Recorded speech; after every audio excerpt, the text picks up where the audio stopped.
Are your mindset blocks keeping you from reaching your business goals? What is your relationship with money? Do you value self-worth? My good friend and marketing teacher, Jill Celeste, shares why mindset is so important to your marketing. Jill teaches authentic and spiritual marketing fundamentals to female entrepreneurs. If you're ready to make meaningful noise in the new year, then keep listening. This is episode 24, Mindset and Marketing for 2020 with Jill Celeste.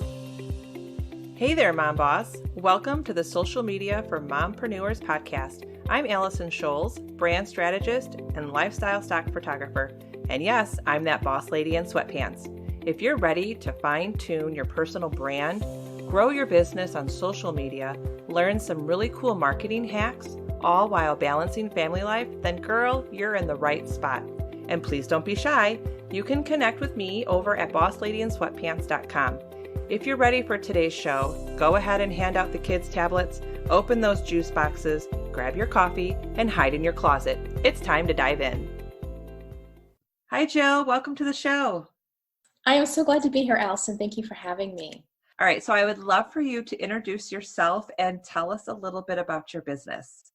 Okay. Well, I'm Jill Celeste. I call myself a marketing teacher rather than a marketing coach. I teach authentic and spiritual marketing practices to female entrepreneurs, because I believe that female entrepreneurs are here to change the world and they need to learn how to market their businesses to let people know they are here.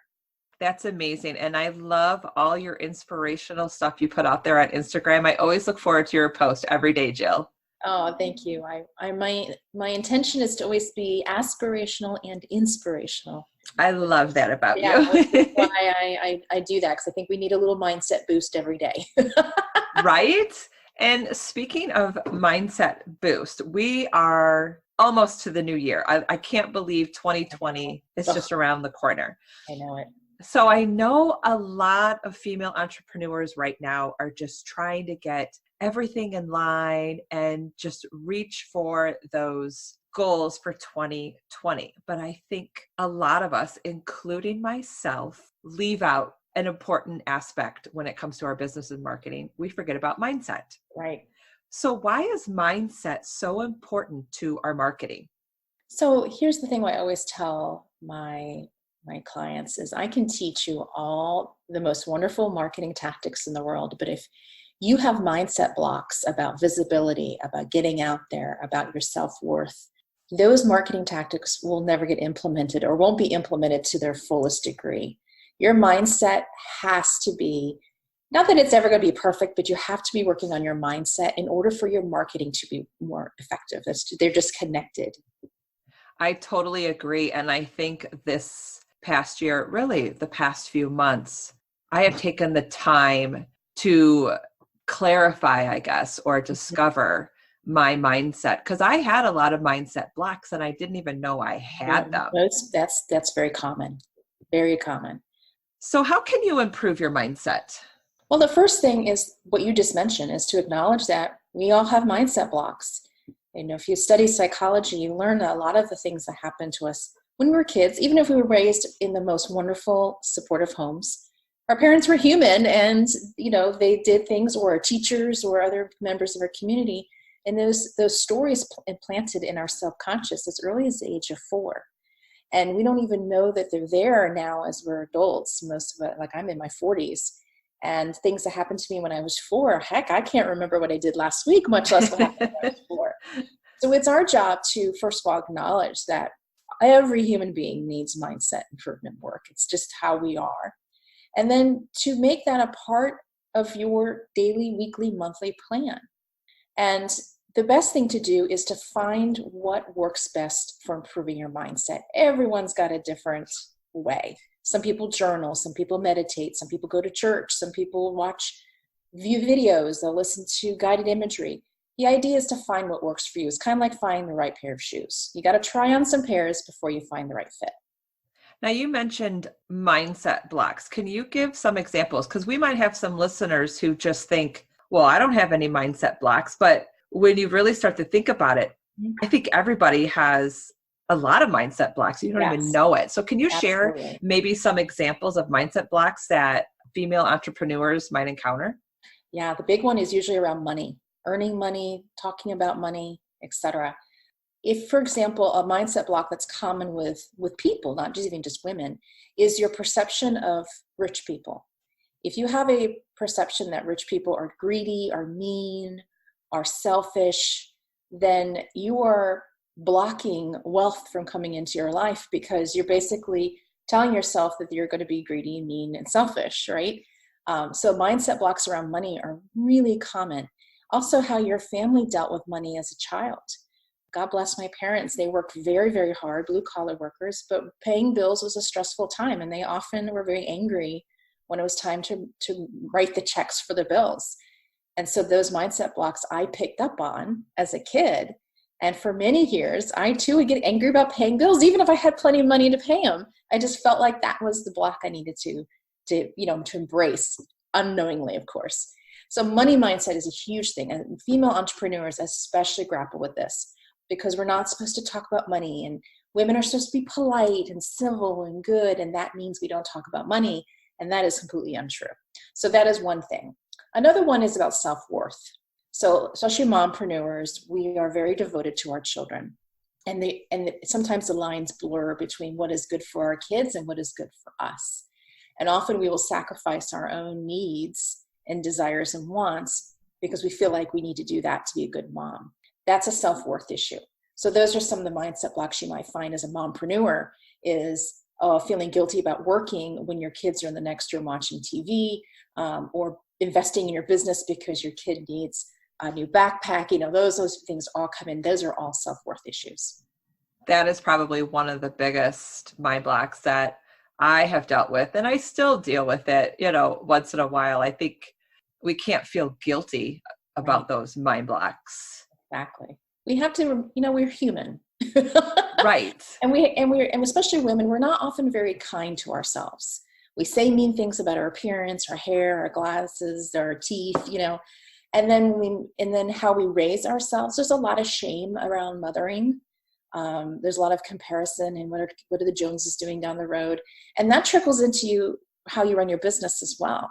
So when you have these mindset blocks and you don't work on fixing them, your business won't take off the way it should. Totally agree with you. So let's talk about business a bit. How can you enjoy the marketing process more? Yes. A lot of times I find mompreneurs say, I hate marketing, or I hate selling, or I hate blah, blah, blah, blah. Facebook, you hear a lot of that.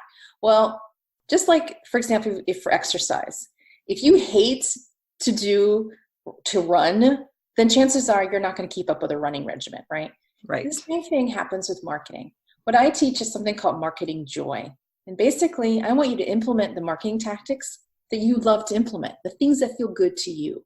So if that means you're not posting on Facebook, then don't post on Facebook. If it makes you that unhappy, outsource it or ignore it.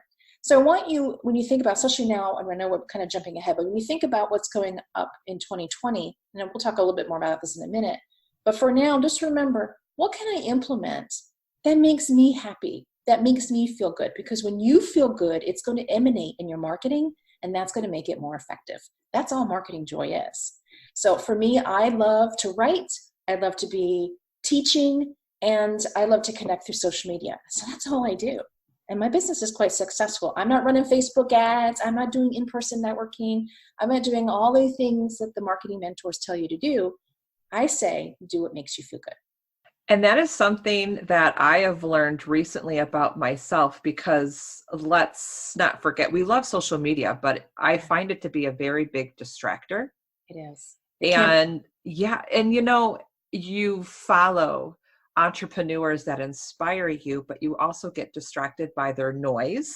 Mm-hmm. And I don't mean that to be negative, but you have to take a step back and decide whatever they're teaching you or inspiring you to do something, does it align with you? Exactly. And that is something that I've been grappling with, because being on the creative end, I want to do just about almost everything. Of course, right?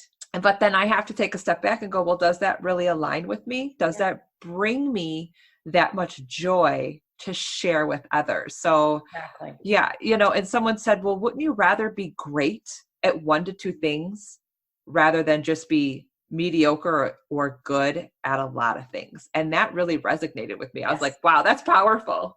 I believe that, especially as it relates to social media. And, depending on your business and your level of interest, but a lot of the clients that I work with, they struggle with social media because it's a distraction. Let's face it, some of the news that we see on social media can bring you down. And so takes you out of what we call out of the vortex. And so they avoid social media. But yet they feel like they got to be on 17 platforms because that's what experts are saying. And I always say, pick the one where your ideal clients are on. And then secondly, pick the one you like to be on too. Chances are they're the same because your ideal clients and you are often alike. So if you love Instagram, then you have permission to only use Instagram. And it's such a relief off people's shoulders when they just give themselves a permission slip to do what brings them joy. And that joy will emanate 100% to your ideal clients, no matter where you are. And I loved how you said permission slip, because I think as mompreneurs, we're almost looking for that permission or validation from the people on the outside, but really you just need to grant yourself that permission. I did an exercise once with some of my students, and I literally said, get out a sheet of paper and say, I give myself permission to, and then whatever it is that they want to give themselves permission to. Brene Brown talks about that in her book, Dare to Lead. In a meeting setting, everyone who's in one of her meetings first writes themselves a permission slip. That's how they begin every meeting in Brene Brown's organization. And I love that because it just puts you exactly where you need to be from a mindset perspective so that you can do what it is you need to do, whether it's in an organization or in your own business. So yeah, write those permission slips, ladies.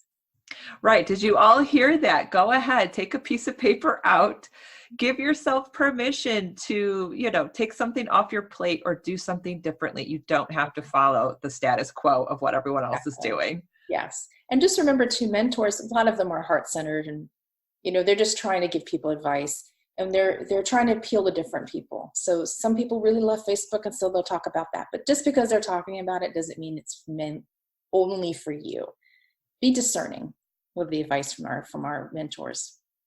So what marketing tactics should we implement for good old 2020? 2020. I think 2020 is going to be the year of the loud women. Yes, I love that. We're going to see women all around, all different walks of life, really getting loud. You know what? And sometimes we hear loud, we think bad thoughts, loud like baby crying or horn honking. But loud, what I mean is what I call meaningful noise. We're going to be in the marketplace saying, I'm here to help you. So I would say for 2020, think about how you can make meaningful noise in your marketplace, how you can be more vulnerable, how you can be more authentic, how you can, if you're spiritual, how you can be more spiritual. Really show your talents and your gifts out there. The tactic is not as important as the message and your level of authenticity delivering that message. So if you do it through Facebook, that's fine. If you do it through blog writing, that's fine. Whatever the case may be, pick what makes sense for you, what makes you feel joy in your heart. But remember, we need you to get loud, ladies. It's the entrepreneurs, the female entrepreneurs who are going to change the world. And we have to get loud in our marketing in order to do that. That's awesome, Jill. And to get loud, please share with our audience where they can find you, because I think you are a wonderful teacher when it comes to mindset and marketing. You're just my go-to gal when it comes to mindset, especially when I'm down and, I'm getting a little negative. I go, where's Jill? I need her stuff. Well, I call myself the entrepreneurial cheerleader because I think we need that in our lives, right? We do. To go rah, rah in our corner. Right. I'm proud to be that. The first place to start is my website, jillceleste.com. That's where all my blog posts are, my resources. And then I'm on social media under Jill Celeste or the Celestial Circle. You can find me on Instagram or Facebook. And I will make sure that I put all your information in the show notes, because if you're listening, yes, you need to get out on social media and follow Jill, because she will just change the way you think about your business from a deeper, more spiritual level. So thank you, Jill, so much for being on the show. I can't wait for my audience to really get to know you and what you offer all of us amazing women. Thank you so much for having me. It's been my pleasure. This episode is brought to you by Boss Lady Insider, a monthly stock photo membership that saves you time, helps build momentum in your business, and gives you social media confidence.